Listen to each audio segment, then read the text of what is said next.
اعوذ باللہ من الشیطان الرجیم بسم اللہ الرحمن الرحیم۔ معزز سامعین و حاضرین، السلام علیکم ورحمۃ اللہ وبرکاتہ۔ ایک بھائی نے یہ سوال پوچھا ہے، اگر عورت مرد کی صف میں کھڑی ہو جائے تو کتنی آدمیوں کی نماز فاسد ہو جائے گی؟ تو فقہائے کرام فرماتے ہیں کہ اگر عورت جو ہے مردوں کے درمیان میں کھڑی ہو جائے، اور یہ صورتحال جو لوگ حج یا عمرہ کرنے کے لیے تشریف لے جاتے ہیں حرم کعبہ کے اندر، تو اکثر وہاں پہ یہ صورتحال پیش آتی ہے۔ کوشش تو کی جاتی ہے کہ عورتوں کو پیچھے جہاں عورتوں کا جائے نماز ہے وہاں پہ بھیجا جائے، لیکن کچھ عورتیں طواف کے دوران وہاں پہ رہ جاتی ہیں، تو ایسی صورت میں وہ مردوں کے درمیان کھڑی ہو جاتی ہیں۔ تو اس کی دو صورتیں ہیں۔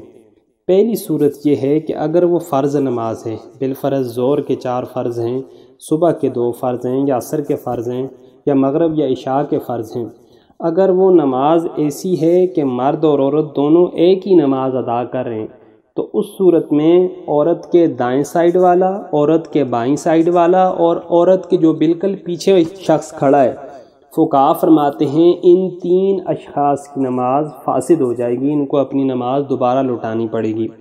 دوسرا سوال ہے، اگر عورت نماز اور پڑھتی ہے اور مرد اور نماز پڑھتا ہے تو اس صورت میں کیا نماز فاسد ہوگی یا نہیں؟ بالفرض عورت جو ہے وہ ظہر کے 4 فرض پڑھ رہی ہے اور جو مرد ہے وہ 4 سنتیں ادا کر رہا ہے، تو اس صورت میں فقہا فرماتے ہیں نماز تو فاسد مرد کی نہیں ہوگی، لیکن یہ مکروہ تحریمی ہے۔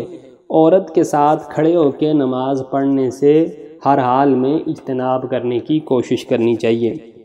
تیسرا سوال ہے جی، کسی کے دانتوں میں کوئی چیز ہو اور وہ نماز میں نگل جائے تو کیا اس سے نماز ٹوٹے گی یا نہیں ٹوٹے گی؟ کھانا کھانے کے بعد اگر آپ نے نماز پڑھنی ہے، بہتر ہے آپ کولی کر لیں، کیونکہ اگر آپ کولی نہیں کریں گے اور آپ کے منہ میں اتنی چیز رہ جائے گی جو ایک چنے کی مقدار ہوگی یا ایک چنے کی مقدار سے زیادہ ہوگی، اور دوران نماز اگر آپ اس کو نگل لیں گے تو آپ کی نماز فاسد ہو جائے گی۔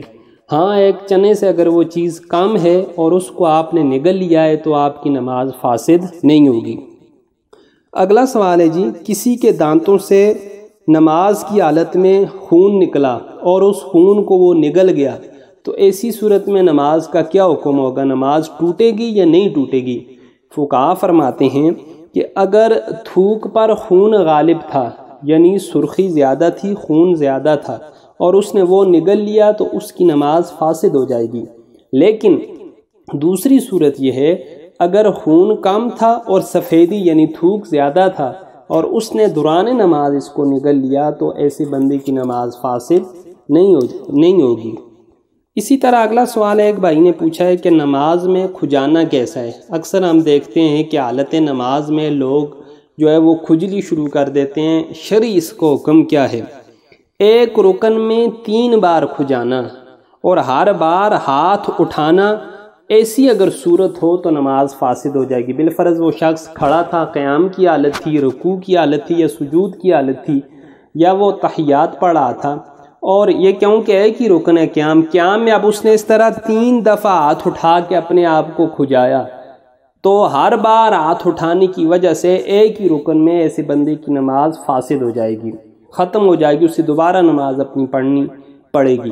دوسری صورت یہ ہے کہ اس نے ایک رکن میں ایک ہی دفعہ کھجایا لیکن بغیر عذر کے کھجایا، ضرورت نہیں تھی ویسے اس نے کھجلی کر لی، تو فقہا فرماتے ہیں بلا عذر کھجانا یہ مکروہ ہے، لیکن اگر کوئی عذر تھا، ایک مرتبہ اس نے کھجا لیا، تو اس میں نماز کی صحت کے اوپر کوئی اثر نہیں پڑے گا۔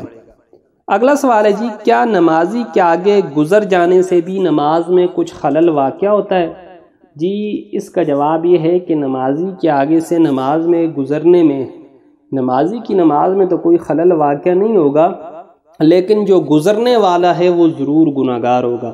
حضور پاک صلی اللہ علیہ وآلہ وسلم کی حدیث طیبہ حضور فرماتے ہیں، اگر گزرنے والے شخص کو یہ پتہ ہو کہ نمازی کے آگے سے گزرنے کی وجہ سے اس کے اوپر کیا گناہ لازم آ رہا ہے، تو وہ 40 سال تک کھڑا رہے لیکن نمازی کے آگے سے گزرنے کی جرت نہ کرے۔ لہٰذا نمازی کے آگے گزرنے سے بہت زیادہ احتیاط کرنے کی ضرورت ہے، اور یہ سنت آج کل متروک ہوتی جا رہی ہے۔ اور ایسی سنت جو متروک ہوتی جا رہی ہو اس کو زندہ کرنا یہ 100 شہیدوں کا ثواب ہے۔ حضرت ابن عمر رضی اللہ تعالیٰ عنہ آپ فرماتے ہیں آقا علیہ الصلوۃ والسلام یغدو الی المصلی والعنزۃ بین یدیہ تحمل وتنصب بالمصلی بین یدیہ فیصلی، بخاری شریف کی حدیث طیبہ کہ حضور پاک صلی اللہ علیہ وآلہ وسلم صبح کے وقت عید گاہ کی طرف عید کی نماز پڑھانے کے لیے تشریف لے گئے۔ آپ کے سامنے ایک نیزہ لے جایا جاتا اور آپ کے آگے عیدگاہ میں گاڑ دیا جاتا، حضور اس کی طرف منہ کر کے نماز پڑھا کرتے۔ دوسری صورت یہ ہے کہ اسلام نے ہمیں ستھرا رکھنے کا یعنی آگے آڑ رکھنے کا حکم دیا ہے۔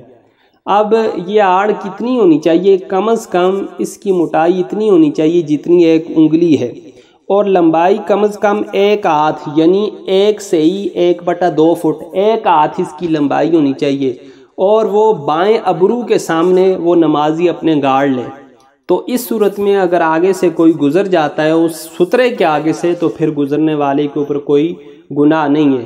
اگر اسی طرح امام ہے تو امام اگر اپنے آگے سترہ گاڑ لیتا ہے تو امام کا سترہ اس کے مقتدیوں کے لیے کافی ہے، پھر اس کے سامنے سے اگر کوئی بھی گزرتا ہے تو اس کے اوپر کوئی گناہ واقع نہیں ہوگا۔